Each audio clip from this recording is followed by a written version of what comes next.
ರಾಷ್ಟ್ರೀಯ ಹೆದ್ದಾರಿ ಅಶ್ವತ್ಥಾಜಟ್ ಕೊಲ್ಯ ಪರಿಸರಡ್ ಮಲ್ಲ ಲಾರಿ ಒಂಜಿ ಚಾಲಕನ ನಿಯಂತ್ರಣ ತತ್ತದ ಡಿವೈಡರ್ ಏರ್ದು ಉಂತುದ ಘಟನೆ ಅಂಗಾರ ಕಾಂಡೆ ವರದಿಯಾತಡ್.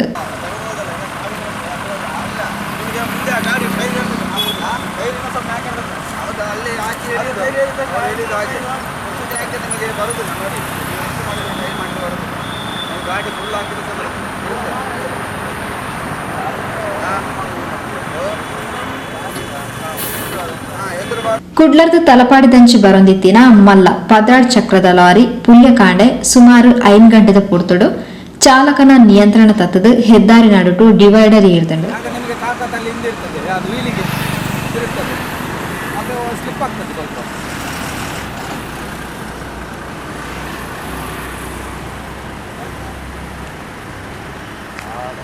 ಲಾರಿಡ್ 30 ಟನ್ದಾತ್ ಮಾರ್ಬಲ್ ಲೋಡ್ಲ ಇತ್ತಂಡು.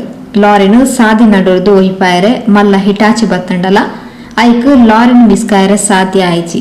ಉಳ್ಳಾಲ ಪೊಲೀಸ್ ಸಿಬ್ಬಂದಿಲು ಜಾಗ ಹಿಡಿತದು ಲಾರಿನು ಬರಿಗು ಒಯ್ಪರೆ ಕಾರ್ಯಾಚರಣೆ ನಡಪಾಯರು.